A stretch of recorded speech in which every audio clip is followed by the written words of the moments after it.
Welcome to part 2 of my most anticipated books of 2021. So, it is a new year. I know I took a little bit of a break between last upload and now this upload, but I wanted to go ahead and show you all the rest of my 2021 most anticipated books list. And I still have a lot of books to get through. I only want to make this 2 parts, so we're going to go a little bit faster than I did in my previous video. So the first book on this part 2 list is For the Wolf by Hannah F. Whitten, and I'm really excited about this book. I get to hear a lot about this book on Twitter because I do follow the author Hannah. And basically this book is about a girl and she is getting sacrificed to the wolf, which is kind of like this legend in this kingdom, and she is being sacrificed in order to save the kingdom. But then she finds out that the wolf isn't even a wolf at all. And so this kind of reminds me a little bit of Uprooted and also a little bit of The Bear and the Nightingale. I haven't read either of those books, but from what I've heard of the synopses for those books, they all sound pretty similar. The next book is one that I'm really surprised that I didn't include in my other video, and that is Lost in the Neverwoods by Aiden Thomas. I am so excited about this book. I keep like retweeting things about this book. I keep talking about it in my other videos, and I'm really intrigued to see what Aiden Thomas does in this second novel. Because I really enjoyed Cemetery Boys, I gave that a 4 out of 5 stars. But I think that this one I might enjoy just a little bit more. And this is also another Peter Pan retelling, which is super exciting. So this book is set in a small coastal town, and Wendy and her brothers one day went missing, and I'm guessing that they're back now, and so they have to answer all these questions from all these people. And then more children start to go missing, and then Wendy ends up meeting a boy named Peter, and not everything is as it seems, and they have to find all these kids. I'm really pumped that 2021 is giving us so many Peter Pan retellings. I am just really looking forward to all of them. And if there are ones that I have not talked about, let me know down below in the comments. The next book is Sweet and Bitter Magic by Adrienne Tooley. And this one is a fantasy book. Like I said in my previous video, a lot of these books are going to be fantasy. There will be some like other genres sprinkled in, but it's mainly going to be fantasy. It says, a witch cursed to never love meets a girl hiding her own dangerous magic, and the two strike a dangerous bargain to save their queendom. So it seems like one of these characters, Ren, is a source, a rare kind of person who's made of magic, despite being unable to use it herself. And then the other character, Tamsin, is one of the most powerful witches of her generation, but she has been cursed with the inability to love, and so she must steal love from others. And so this sounds super interesting. It seems like it might be a little bit of like enemies to lovers situation. That'll be super exciting. And also it's queer, which I love. I want more queer fantasy books, and I'm so excited for 2021 because I feel like we're going to be getting more of them. So yes, definitely one that I'm really excited about. The next book on this list is Sing Me Forgotten by Jessica S. Olson. And this book is set in an opera house, which is really interesting. I would love to read more books that are set in, you know, sort of like musical settings. Okay, so this kind of seems like a little bit of a gender bent Phantom of the Opera in a way, because the main character Cyril is able to manipulate memories when people sing. And she has to be kept hidden in the opera house, like nobody can see her, she's not allowed to leave. And then there's a boy that comes to the opera house, and his name's Emmerich, and he is a charming boy who throws her quiet solitary life out of balance. And his voice is unlike any she's ever heard, but the real shock comes when she finds in his memories hints of a way to finally break free of her gilded prison. So that is really interesting. I would love to see more books that are kind of, you know, inspired by the Phantom of the Opera. That's one of my favorite musicals, and I feel like there's not enough books that are inspired by that musical, so this will be definitely really high up on my list. The next book is Rule of Wolves by Leigh Bardugo, and I'm not going to spend too much time on this book because we all know it's a sequel to King of Scars. Super excited. I really enjoyed King of Scars. I really love Nikolai. He's one of my favorite characters from the entire Grisha universe, and I'm really excited for this book. The next book is The Jasmine Throne by Tasha Suri. And I heard about this book on someone else's most anticipated reads of 2021. I can't remember whose list it was. I think I might have seen it on a couple videos, but I'd never heard of this book until I started watching some videos. and now I'm really excited about it. It's the start of a new trilogy inspired by the history and epics of India, in which a captive princess and a maidservant in possession of forbidden magic become unlikely allies on a dark journey to save their empire from the princess's traitor brother. I was really excited when I read the princess's traitor brother. I was like, ooh, that sounds like something I would like. So I put it on my list and I will definitely be keeping an eye out for it. The next book is one that is tentatively on this list because it sounds like a book that I would 100% enjoy.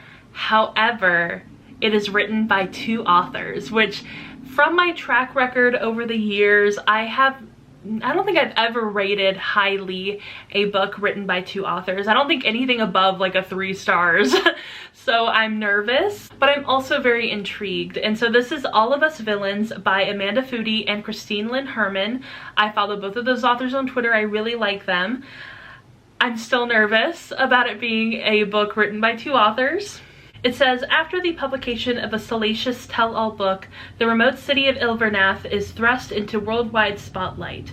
Tourists, protesters, and reporters flock to its shell shops and ruins to witness an ancient curse unfold. Every generation, 7 families name a champion among them to compete in a tournament to the death. The winner awards her family exclusive control over the city's high magic supply, the most powerful resource in the world.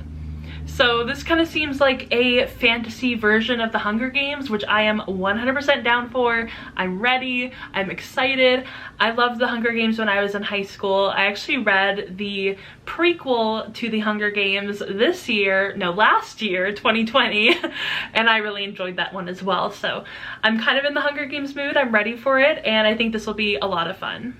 Hopefully. I'm hoping. I want them to prove me wrong about me disliking books written by 2 authors. The next book is another one that I saw a lot of people in their 2021 books that they're excited about videos and posts and whatever talk about, and this is The Mask of Mirrors by M.A. Carrick. I have no idea about this book. I've never heard of it before except for these videos, so I don't really know what to expect. It says, nightmares are creeping through the city of dreams. Renata is a con artist who has come to the sparkling city of Nadezra, the city of dreams, with one goal: to trick her way into a noble house and secure her fortune and her sister's future. But as she's drawn into the elite world of the House of Trementis, she realizes her masquerade is just one of many surrounding her. So this sounds really fun. It sounds really lush and sparkling, and I'm really interested in seeing how this goes. I'm really trying to find a lot of like different varied fantasy novels this year, because I feel like with the fantasy that I read, I kind of have stuck to a lot of like really mainstream fantasy books. So I want to find some that like I've never heard of, that I've never seen anybody talk about before, or that I've never really seen like, you know, mainstream booktube talk about. So super excited about this book. I'm sorry that I keep saying super excited. I know that's a pet peeve of some people, but I am. I think that's, you know, a given for this kind of video. The next book is another one I don't have to spend too much time on. That's Blessed Monsters by Emily A. Duncan. So excited for this 3rd book from this trilogy. So at the beginning of 2020, I read the first book, Wicked Saints, and I loved it. I was so surprised that I loved it because so many people were kind of divided on it, like very mixed reviews. And then I read the next book, Ruthless Gods, and I loved it even more than Wicked Saints. So I feel like with the trajectory that we're on, Blessed Monsters is going to be like top notch. Actually, I don't know. Is it Blessed Monsters or Blessed Monsters? I keep wanting to say Blessed Monsters. I don't know if it's the same thing, but we're just gonna go with it. I like how it sounds. The next one is another tentative, excited, interested read. This is One Last Stop by Casey McQuiston. So I am of the very unpopular opinion that I did not like Red, White, and Royal Blue. I think I gave it a 2 stars. However, I am willing to give another one of their books a shot. I feel like you know, with a lot of authors, especially ones that are marginalized, I don't want to just write them off, you know, with like one book I didn't like. I want to give them like a 2nd, 3rd, whatever chance. So when I saw the cover of One Last Stop, I was like, this might be my book.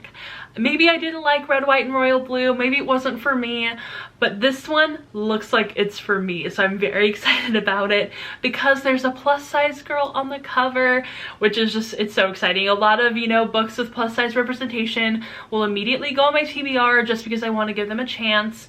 So I'm very excited, a little hesitant because I didn't love Casey McQuiston's writing in their first book, and you can always go and watch my review video that I did for it. I'll leave it in the link down below. But yeah, I mean, I'm going to give it another chance. So this one sounds really interesting. It says, for cynical 23-year-old August, moving to New York City is supposed to prove her right, that things like magic and cinematic love stories don't exist, and the only smart way to go through life is alone. She can't imagine how waiting tables at a 24-hour pancake diner and moving in with too many weird roommates could possibly change that. And there's certainly no chance of her subway commute being anything more than a daily trudge through boredom and electrical failures. But then there's this gorgeous girl on the train, Jane. Dazzling, charming, mysterious, impossible Jane. So I'm very excited about this. Really pumped.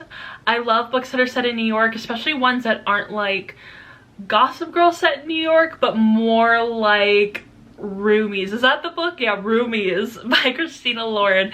This gives me big Roomies vibes. So I loved that book. It's probably my favorite Christina Lauren book. And I feel like I might like One Last Stop. I feel like this is going to be the deciding factor of whether I will continue to read Casey McQuiston's books in the future. The next one is one I found on Twitter because I follow the author and a couple people tagged me in the post. And that is A Dark and Starless Forest by Sarah Hollowell. Excuse me. I don't know why that took me forever to say. Sarah Hollowell. And I'm really excited about this book. It has a very short book description, so I'll read it for you.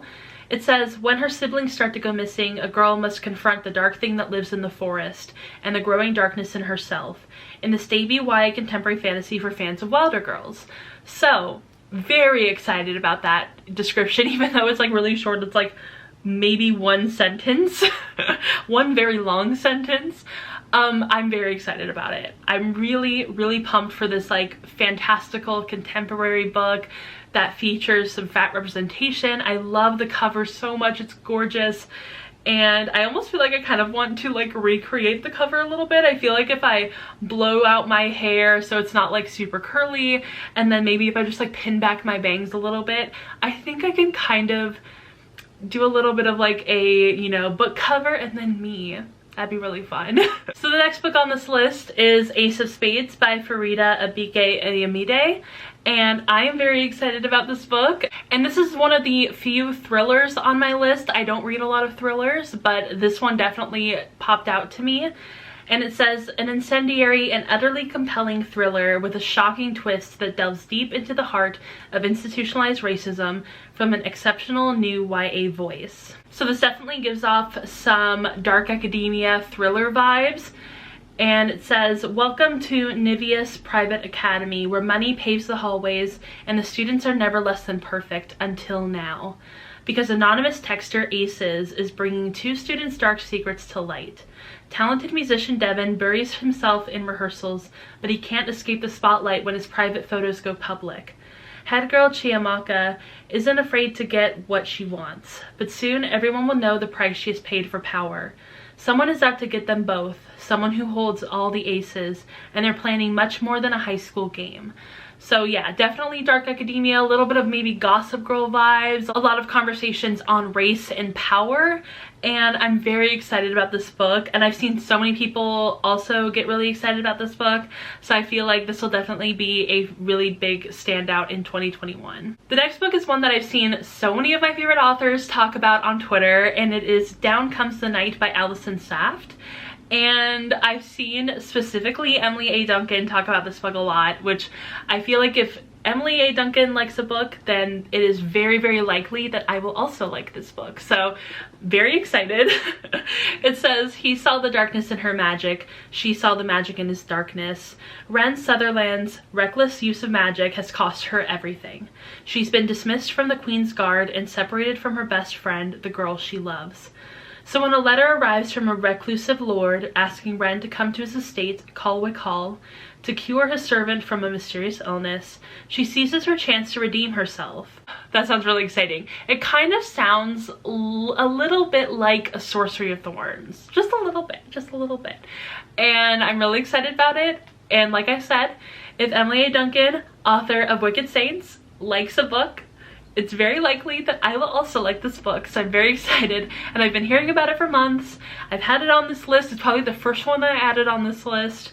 So very, very enthusiastic about its release. The next book is the sequel to Incendiary by Zaretta Cordova, and it is Illusionary. And I have an arc of this book, so I need to read it ASAP. It's gonna come out soon this year. I'm so excited. I loved Incendiary so much. It's just so good. And if you haven't read it yet, please go read it as soon as possible. It's really good. It's just a duology, so it's not like a huge commitment, and I love it. Childhood friends to enemies to lovers excellence. I love it so much. Zaretta Cordova did not disappoint with Incendiary, so it's just, I love it. Chef's kiss. Another sequel. This is Bonecryer's Dawn by Catherine Purdy. I am so pumped about this sequel. I loved Bonecryer's Moon so much. I have not stopped thinking about it since I read it. I'm very excited to see where these characters end up in the next book, and I almost feel like I want to do like another reread, you know, just like do a little, you know, back to back when it comes out. So we'll see. I'm really excited about so many sequels to some of my favorite books are coming out in 2021. And it just has me really pumped. The next book is another one that I've heard so much about. This is These Feathered Flames by Alexandra Overy. We are named twins. My name is also Alexandra. Her name is Alexandra. It's gonna be fun. And this says, Three Dark Crowns meets Wicked Saints in this queer #own voices retelling of The Firebird, a Russian folktale by debut author Alexandra Overy. When twin heirs are born to Turin, their fates are decided at a young age. While Isaveta remains at court to learn the skills she'd need as a future queen, Asya was taken away to train by her aunt, the mysterious Firebird, who ensured magic remained balanced in the realm. So, very exciting. I love retellings of Russian folklore, especially when they're queer. I'm really excited for this one. We're gonna try to make these go a little bit faster. The next one is A Dark and Hollow Star. This is also queer. This is also fantasy, and this is by Ashley Shuttleworth. Another one I've been hearing so much about on Twitter.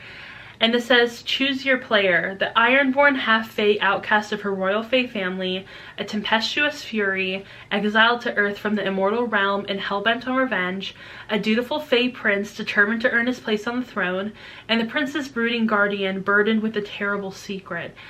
I'm excited. This feels like it's going to be really character driven, especially since the book description starts off with like all these character descriptions. I'm ready. I love character driven fantasy. It's gonna be awesome, especially since it's queer. I'm so ready for more queer fantasy. I feel like this is the video of queer fantasy 2021 book releases. It's just, that's what's happening here. Oh my gosh, did we get to the very end of this list? And this is the next Star Wars book that I'm really excited about. This is Light of the Jedi by Charles Soule. And this is a Star Wars Disney canon novel. I love the Star Wars Disney canon books. I know that's kind of like a, you know, I wouldn't say it's an unpopular opinion. I just feel like a lot of people are split between whether they liked the old canon or the new canon. I have experienced both. I grew up with the old canon books. I read a bunch of them as a kid. Loved them. However, I do love the Disney canon novels. I'm so sorry. I feel like that's such like a divisive opinion. This says 200 years before the events of Star Wars: The Phantom Menace, in the era of the glorious High Republic, the noble and wise Jedi Knights must face a frightening threat to themselves, the galaxy, and the Force itself. That's all the book description. That's it. Very vague, but I'm really excited to read about the High Republic. I feel like I haven't really focused a lot of my attention on the High Republic, so like nothing really before, a little bit before Phantom Menace, but not anything like really before the Phantom Menace. I have read Master and Apprentice by Claudia Gray, but that's not really set too much before the Phantom Menace, so I haven't really focused a lot on the High Republic, but I am so excited for this book. Also, the cover is gorgeous. I am just so ready for it. It looks like there's another High Republic book coming out, The Rising Storm by Cavan Scott. I don't know too much about that book, honestly. I'm trying to see if there's any other Star Wars releases that I'm really excited about for 2021. I will be honest, I haven't really stayed up to date too much with like the Star Wars releases. I feel like someone who would be able to do that video really well would be RC. So if he wants to make that video, he totally should. This is a call out. He should make that video about Star Wars novel releases in 2021. If he doesn't want to do that, then just never mind, forget I said anything, but I feel like that'd be a video I would love to watch. Wow, so we made it through all of the books on this list. I feel really excited about everything that's going to come out in 2021, and I feel like there are so many more books that I'm excited about that just are not on this list. So I will definitely be keeping my eyes out throughout the rest of the year and, you know, just scrolling through Twitter, trying to find some new releases. And if you want to let me know about any others that I missed in this video or my previous video, let me know down below in the comments. I want to hear all of the books that you're excited about for 2021, because if we can be excited about anything for this year, I hope that it's books. And I hope you enjoyed this video, and if you did, go ahead and give it a thumbs up and subscribe to my channel. Also, go ahead and follow me on Instagram, Twitter, and Goodreads, and I will see you all in my next video. Bye!